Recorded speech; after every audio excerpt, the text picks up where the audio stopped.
So we had to bump up the wedding because your passport's expiring. At least the paperwork. Almost every single married couple that spent a lot of money on their wedding told us that if they could go back, they would have done smaller and they would have done it for less money. Really turned my parents' backyard into like a legit wedding venue. I secretly ordered a cursive "The Dodges" sign from China. Another great purchase. And then as it got closer and closer, I got less nervous. Apparently this is a thing. If the bun goes up on the first try, it's going to be a good day. Oh, you can interrupt me. You're my wife. The wedding was at 4 o'clock. I think that I wrote my vows at like 3:15. Was it hard to have such a small guest list? For me, no. For me, yes. I literally looked at my watch. We started picking up the wedding at 8:30. It was fantastic. Ooh, another purchase that was a game changer was our gluten-free, dairy-free cake. A chocolate with chocolate chip cake layered with creamy peanut butter frosting. And then the outside was a vanilla buttercream. What's going on? And welcome back to the Aaron Dodge Show. I have my favorite guest back again. She's no longer my girlfriend, no longer my fiance. She is my wife. I don't know how anybody gets married and doesn't say my wife all the time like Borat, but I've been doing it for the past 9 days. And here she is again, my beautiful wife. Hi. So I wanted to bring Chelsea back on the pod because we did a little thing 9 days ago and we got married, and we did it in a pretty interesting way. We decided to go with a smaller wedding and decided to do it with our family in my parents' backyard on the day after Thanksgiving. Black Friday wedding. What did you think? Instead of shopping. Instead of shopping. Maybe a little both. We know you shopped prior to Black Friday. Correct. So I want to back up a little bit and I want to talk about kind of how we met for the people that maybe stumble upon what I'll probably title is We Had a Micro Wedding as the title of this podcast. But Chelsea and I have been dating for a little under 2 years. Actually, 2 years ago was when I came out to LA to meet Chelsea in person for the first time. So in October of 2021, we matched on Hinge, and I was out here for a wedding, and we had a nice little FaceTime conversation multiple times a day for about 2 months. And then Chelsea said what to me? Are you coming or what? Are you going to book the flight out here to meet me in person or what? And I said, I don't need another friend. Pen pal. She did not want another pen pal. So I flew out here. I actually, as of 2 years ago, I have landed in 2021. I had landed in LA, and we realized that we not only liked each other when we are away from each other, but we liked each other in person. So, yay. So, actually, exactly 2 years from now is when I asked you to be my girlfriend. So, okay. So we're now living in two different cities. I'm in Charlotte. You're in LA. And we do the long distance thing for about 7 or 8 more months. And then I decided that it was time for me to leave Charlotte. I work for myself. I can work from home. I wanted to continue to grow our relationship. And so I came out here to LA. And we did the rest of 2022. It was amazing. And then I proposed on March 31st of this year. So we had a little stint as fiance, which is just a fun word to say. Would you agree? Agreed. Can you give me a little bit more color on this podcast? 8 months. You're so shy on these things. Tell me what's going through your mind as you had another gentleman live in the same apartment with you for the last year and a half. It's actually been fantastic. And I haven't lived with anyone in a long time. It's been great. Great. And you can stay. Amazing, because now we're married. So I proposed in March, and we started throwing out how we wanted to have this wedding. At first, it was long engagement. At first, it was like multiple years, maybe even all the way until we potentially move back to Charlotte, waiting for that. And that fizzled after like a month or two. When I realized my passport and driver's license were all on the way to expire. Right. So you needed to change your name. So we had to bump up the wedding because your passport's expiring. At least the paperwork. Great. So that's the reason why we got married so quickly is for efficient. her passport. She wants to be efficient. Well, I said we could sign the papers so that I could at least just change my legal documents. And I said when there they ain't no expire. way in hell that I can go even to a courthouse without Denise Dodge in attendance. Correct. So that's how I would believe that's how it started. Well, it started there. Then it also started where I said, I don't really want our family 1 year, 2 year, 3 years down the road for the first time that they meet to be the wedding. But that's actually what ended up happening because I said to you, my mother is an amazing cook and loves welcoming people into her house. Would you think that your family would go to South Carolina for Thanksgiving? And you thought yes. I said yes for all of them, yeah.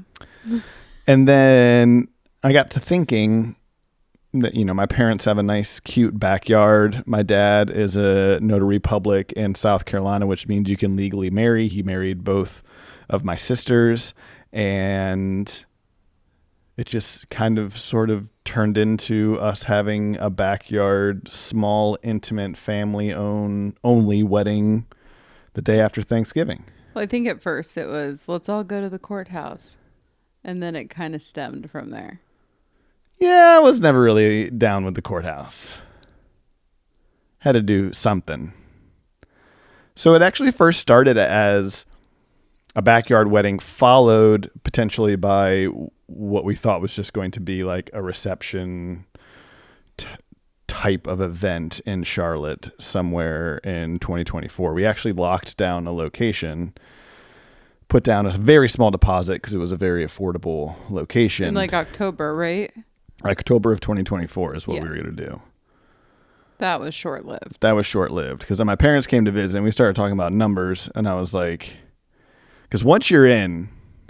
You're in. Once the invitations go out, once you decide you're having a big shindig, you got to just keep going and then the price just keeps going. $100 here, $200 there. Oh no, we need real silverware instead of plastic silverware.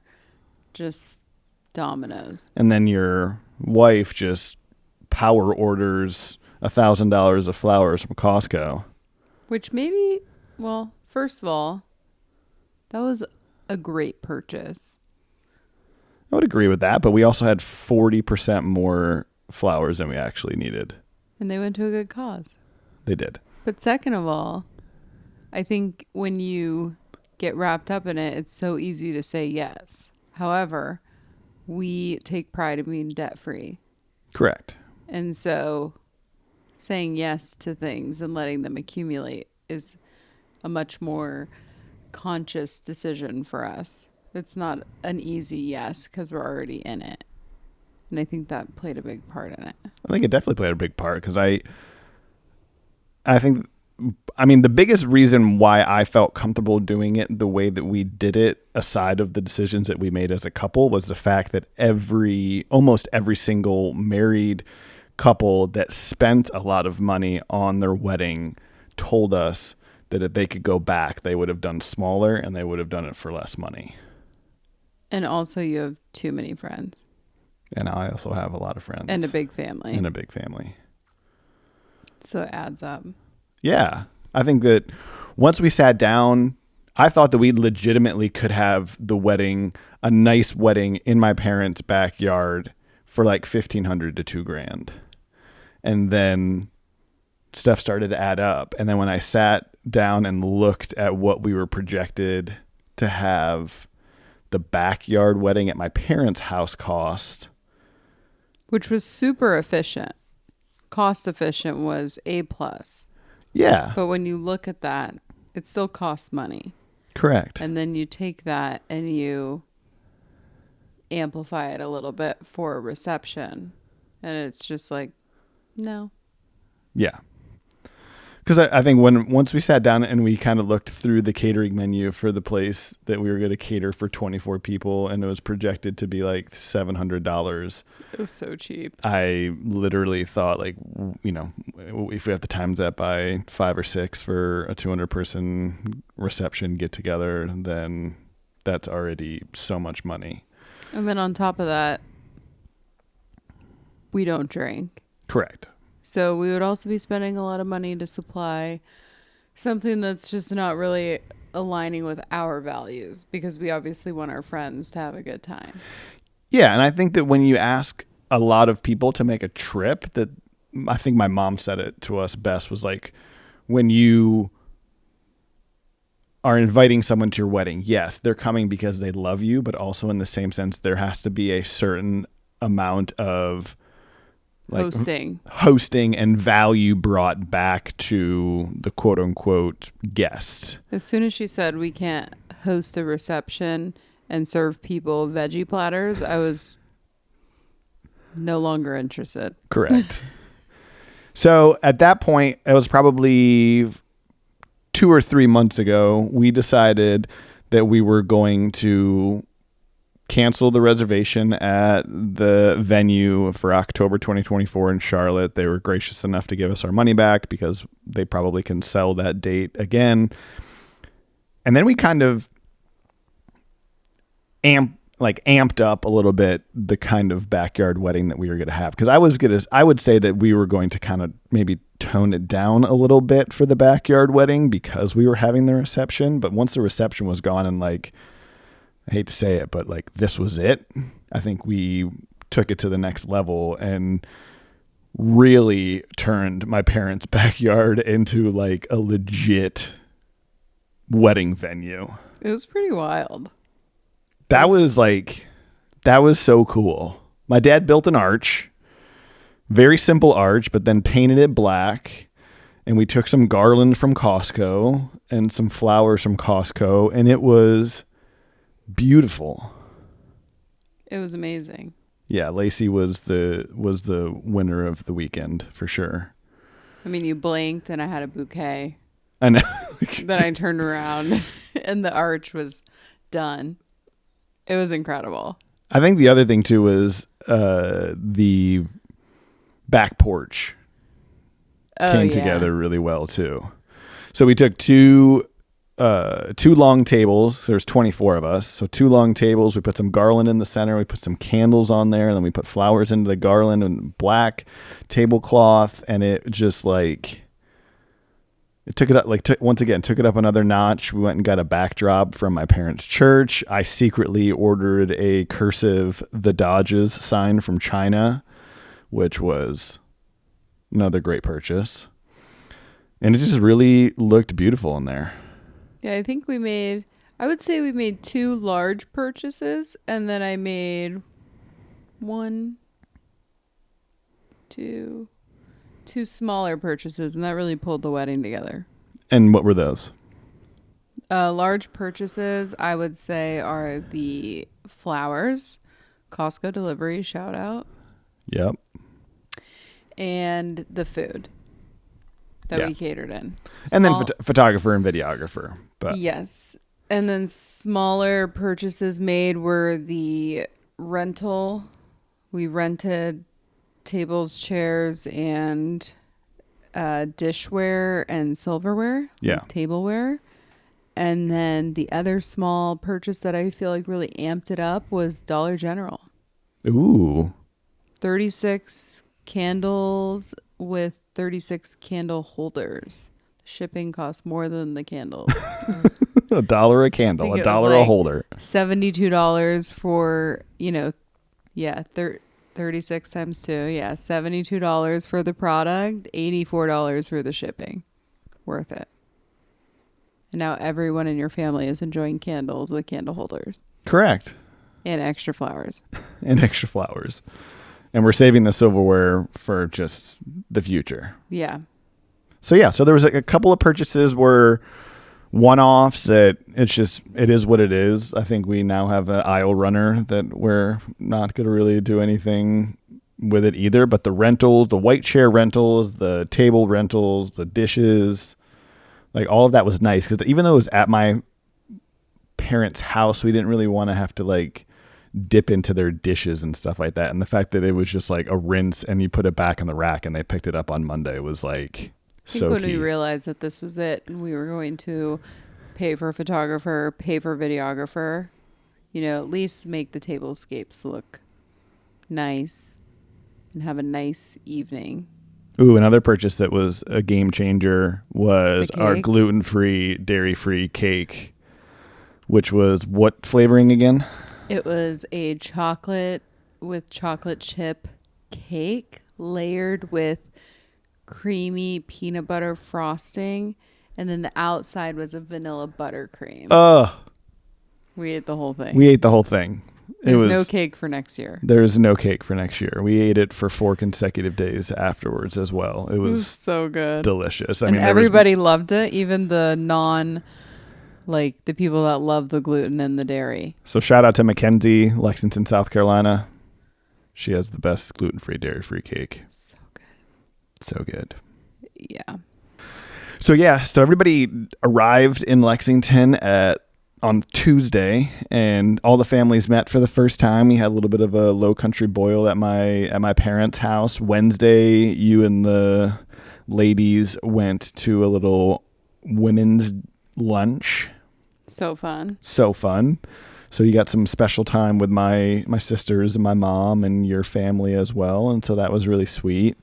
And then the flowers arrived, and literally we got to work a little bit on Wednesday. But I think the game changer for me was the fact that my mom decided for us to do Thanksgiving dinner at 1:00 on Thursday, which gave us like 5 hours after Thanksgiving to digest, but also get a lot of stuff done. We like completely flipped the back porch. We took all the furniture out of the back porch. We brought all of the tables in. We started to do like tablescapes, and we got all the plates down and silverware down, and the bouquets were made. Yes. The garlands were prepped. So we literally didn't really have that much to do on Friday, the wedding day, and I think that really just the flower committee. Yeah, really just for me, and I'm sure for you, it was just like a breath of fresh air that we really had 95% of the wedding ready to rock before Friday. Honestly, it was like the best day. I was nervous in the morning only because it was a big moment for us. Yeah. And then as it got closer and closer, I got less nervous.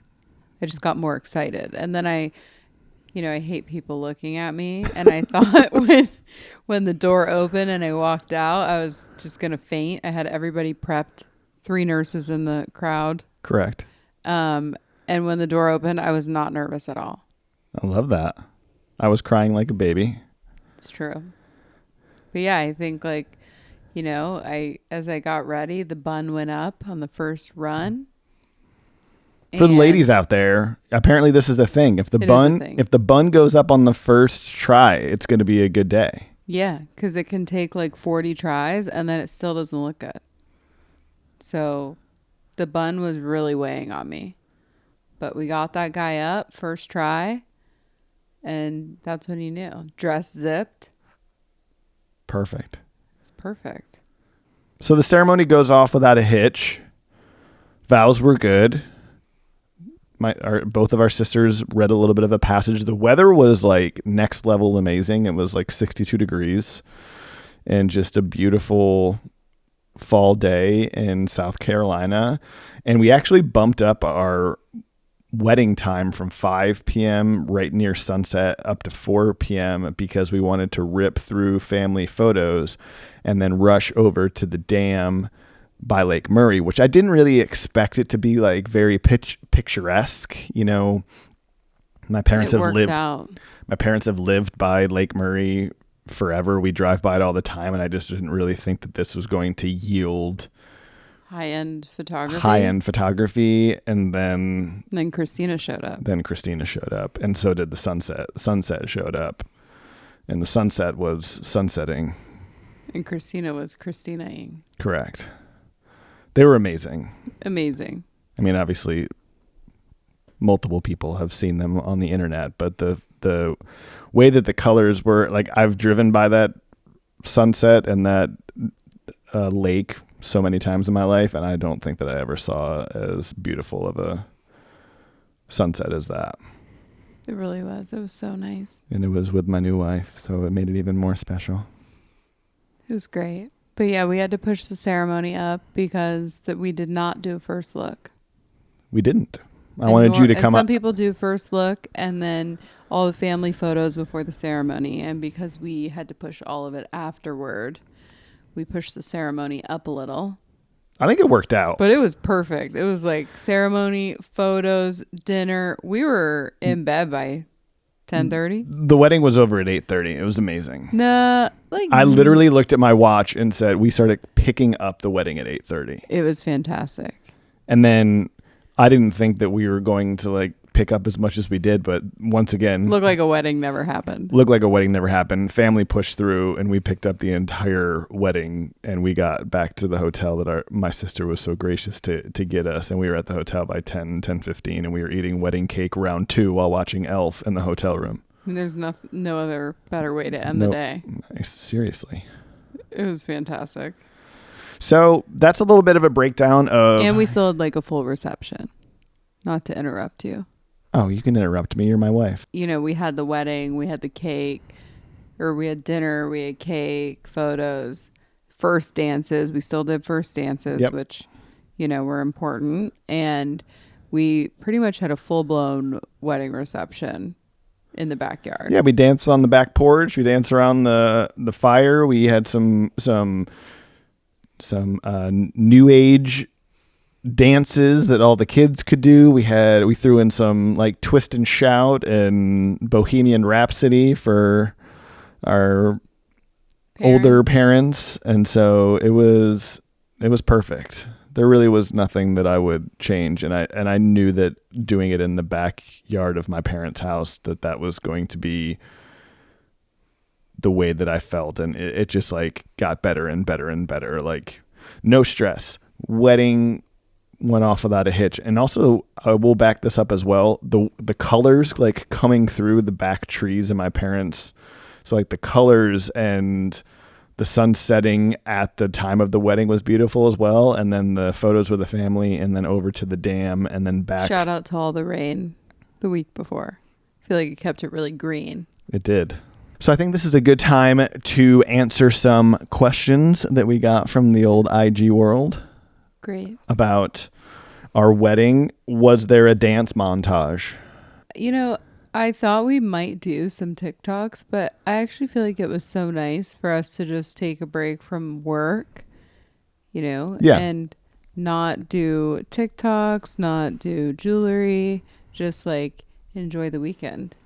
Yeah, I think... because we thought about doing TikToks. We thought about it. We had TikToks. 6 or 7 like planned, and then I don't think that I don't regret it at all. I thought that like as the night was going on and we didn't do any of them, I thought I was going to regret it, and I absolutely do not, because number one, it would have taken away from our experience, and number two, there was no place, like the flow was so perfect that we would have had to like, okay, stop the photographer from taking photos of us so that we can like get this tripod and like do this. It was just, it didn't feel right. We were just able to absorb the day with our family. Yeah. Not think about social, which social to me is not work, but you know, for you it is. And I think even though it's fun and we normally TikTok at other people's weddings, we just took our wedding off. Was it hard to have such a small guest list? For me, no. For me, not really. For me, yes. But once again, this is an experience in a wedding with every single person that is my family and is super important to me. And that is something I will never regret. Was it hard for me to take it from a large wedding because I have so many important people in my life? Yes. But for the reasons that we've mentioned before in this podcast, we decided to do it the way that we did it. And there's absolutely no regrets. Yeah, I think obviously I'd love to have all my friends there, but the most important people in my life are my family. And I just think it was so perfect. And, all of my friends were so happy for me and for you and for us. And yeah, I mean, if we were on an unlimited budget, maybe, but Sure. still maybe not. Yeah. Maybe not. One thing you loved and one thing you missed. I'll go first with my one thing I loved. Okay. And you'll notice this in the future if you go to my YouTube page, but you will see a vlog because I vlogged the entire thing, or like some important parts. The one thing I loved was how much our families helped with the whole, and that is something that it's like, yeah, it's in my parents' backyard, but like our families put in a lot of effort, from flowers, from building an arch, from my dad and my brother-in-law raking leaves the day of the wedding and every single day because the leaves were falling so much, to, my nieces and nephew like undoing all of the candles and care. It's just like when I started to edit the vlog, watching all of our families like help out was like really special and something that I hope they never forget, because I'm definitely never going to forget it. And what's one thing you missed? I think it's really simple. It's, the other people that I wish that were there, but like, once again, I'll keep going back that I wouldn't change how we did it, anything in the world. But, there's some close friends that I wish were in attendance that weren't. So when it says like one thing you missed, it was a perfect day. The only thing I missed is that potentially having my close friends there, but we got a photographer and a videographer and some good footage behind the scenes. And so those individuals can see the wedding in the future. I think one thing I loved, which maybe isn't wedding specific, but just I loved how our families came together and meshed so well. That was pretty That was awesome. Just like a high point of the whole week. Well, both of our moms and my are named. family like made it with no travel issues, at least on the way there. Yep.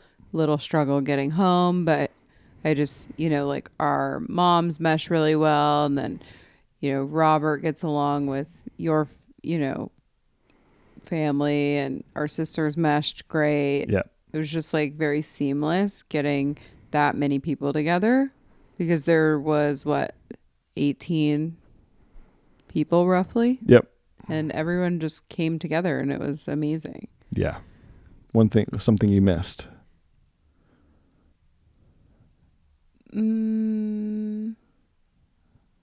Something I missed. I was always planning to change into sneakers for the reception. And because I didn't hem my dress, because it was perfect length with my heels, I ended up being in heels the whole night. And you have some battle scars for So that. I missed my sneakers if I had to pick something. There you go. Does that count? That, of course. But I you think danced very well in my parents' I held backyard it together. on like cobblestone and Yeah. grass, Yeah. doing multiple dances in your heels. So props to you. And I'm only saying that because you made me pick something. That's I don't okay. feel like I missed anything. There wasn't very Yeah. much to miss on a perfect day. Mm-mm. Last question. Would you recommend a micro wedding? 1,000%. I think the times are pivoting, and I think it's kind of a new movement that's happening in society because inflation and things have just gotten so expensive. And, I think as Americans, we do so much extra stuff. It's like you just have all this stuff. And it's like, honestly, it feels so nice and light to have such a micro wedding and feel like all the money that we spent, because I think it's important to point out that it wasn't a free wedding because Sure. It was like in a backyard. Yeah. But all the money we spent, like all the dollars were like maximized and used and enjoyed by people that, are our core family. And even when we came home and we unpacked, it was so nice to like unpack a dress I didn't spend $1 million on because I didn't have like 300 people to impress. Sure. Like I bought a dress that was nicer than any dress I would buy for going to someone else's wedding, or a dress I would wear to anything. So the dress felt special to me, even though it wasn't super expensive. Where was the dress from? That was actually another question. Oh, Revolve. Revolve For the win. I feel like we need a link for this dress. Yeah, I'll have to find the link. To drop the link in there. It was perfect. It really was. It was beautiful. It was, in full transparency, it was a little over $500. Yeah. And I would never spend that kind of money on a dress just for like a random weekend night or like someone else's wedding or one-time wear. So that to me felt super special. And it was perfect. It fit great. Speaking of like saving money, my suit was a suit that I purchased 2 or 3 years ago for my buddy William in his suit shop. And going into the wedding, I thought potentially that I was going to regret the fact that I didn't have a special suit for my wedding, but I really hadn't worn the suit all that much, maybe to 1 or 2 other weddings. And it was a custom suit. And it was custom, and it was 3-piece, and it just, I think that just the way that it looked with maybe how the colors of like the backyard and the way that Christina edited the photos that we've gotten back, like it looked like it is a top tier suit, but it just looked and popped really nicely well next to your dress. And so it looked like a high end suit, which it is, but it felt different being in the pictures and actually experiencing the wedding in that suit.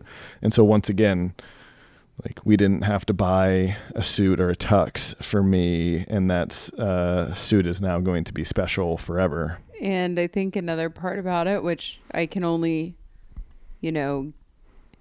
guess how I would feel. I can't really say it because we didn't spend a ton of money and have a huge wedding, but I know that when I buy something for a one-time use, I always, at least some point after it's been purchased and been worn or used one time, I always have guilt to some degree.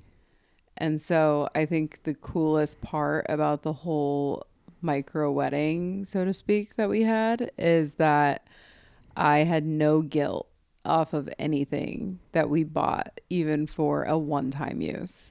And that is really amazing. It was really amazing to come home and like unpack and be like, okay, that dress served its purpose and Sure. It was $500. Yeah. Or like, I had a friend of mine source and thrift all of my white clothing for, the week of white is what we called it. And Yep. that was amazing too, because, when I reached out to her and asked her to help me thrift, like, I think I did like a 15-piece bundle.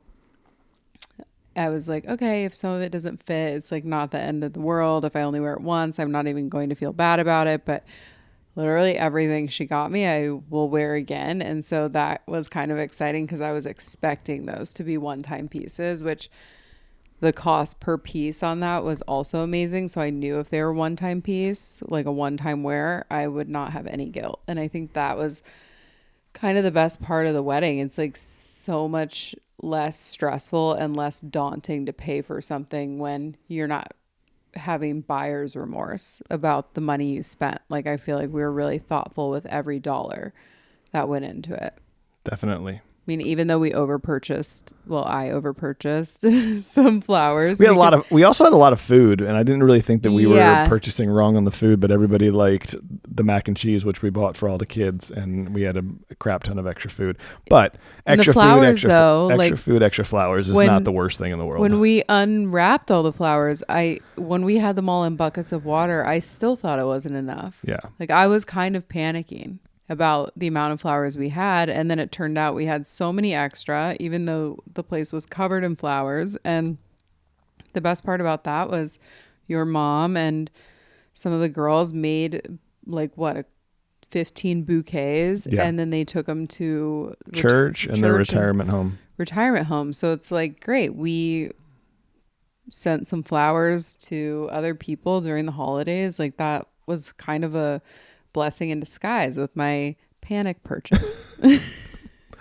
As we wrap up the pod about the micro wedding that we just had and the most amazing day of our lives, is there anything else from the weekend, from the wedding, that really stuck out to you or that you would want to bring up before we wrap this thing up? Well, I was very excited that Chicken made it. Definitely. We brought him. He got his own little tux. Amazon, shout out. Yep. I think it was just, aside from Chicken being there, I would say it was just amazing, like how it felt so special. And I don't think the level of sincerity or like seriousness, I guess, behind the wedding, like none of it felt compromised at all. If like it didn't really click with me until we got to South Carolina that like, oh, this is a wedding. Yeah. Which also, it was just enough planning to not take over our lives. Correct. And even as we were planning like these little, like the flowers and the food and all those things, I think I was often finding myself being like, wow, I couldn't imagine planning any more. And so I think it was really nice to be able to plan it and it not take over our lives.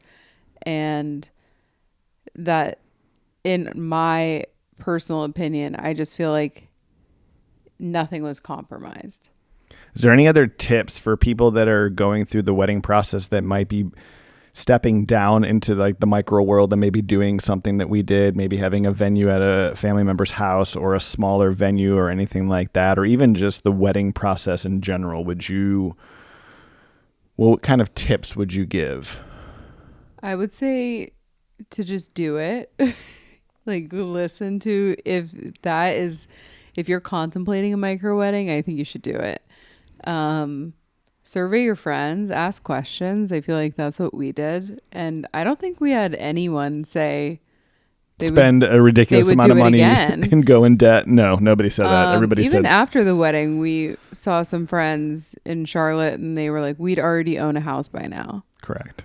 So I think if you're contemplating it, you should do it. If you aren't and you are having a large wedding, like we support you. We'll come to your wedding and enjoy it with you because we love weddings. Correct.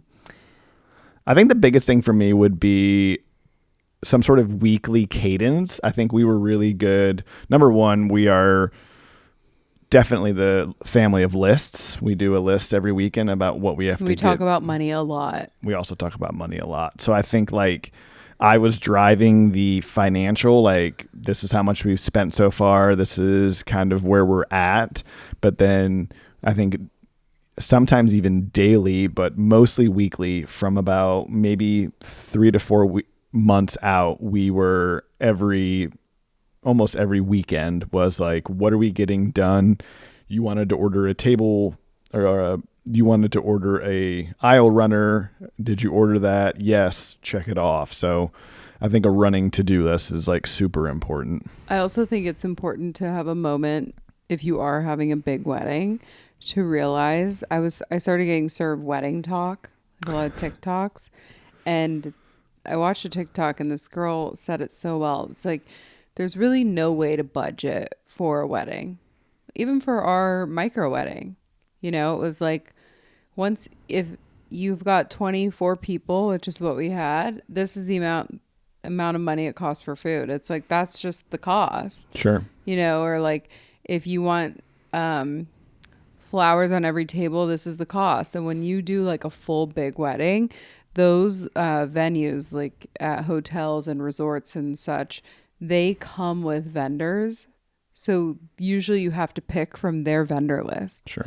And I think because you can't have a real budget before you start, it's just an estimated budget. You really have to make sure your estimated budget is like 30% lower than your actual spend. And you have to accept that before you start. Because even for us, we thought the budget would be a couple thousand. We'd spend like a few $1,000s, and we spent 30 to 40% more than what we thought. And Sure. I think that translates into it's same in micro weddings and large weddings, because once you are in it, you're kind of in it. We just weren't as deep into it. because it was such a smaller level. But yeah, I mean, like when we started planning, it's kind of like, okay, well, we have to get the food. Okay, well, we have to get rentals. Like you can't have these people there without chairs. It's like you have to do that. You have to do this. And on a larger level or larger scale, there is no budget. Like you might have gotten, if you get $40,000 from your parents to plan a wedding, that's amazing, but shoot for 25 and you'll fall on 40, hopefully. Well, I love you. I love you too. We're married. We're married. It's crazy. Chicken Dodge. He loves it. He loves it. He literally has sat in between Chelsea's legs the entire time that we've podcasted. So we're not saying that everybody in the world has to do a micro wedding, but if you want to save some dollars and you want to have an intimate experience with you and your family and whoever the closest individuals that you want to have at your wedding, we are 100% behind micro weddings because, like you said, we took advice from others that said that they would have done it smaller and more intimate and saved money and put other money elsewhere. And that's the decision that we made. And sitting here 9 days after our beautiful, perfect wedding, I would say that I completely agree with those individuals. But we'll still come to your large wedding. But we'll still come to your wedding and dance our face off. Correct. Love you, baby. Love you.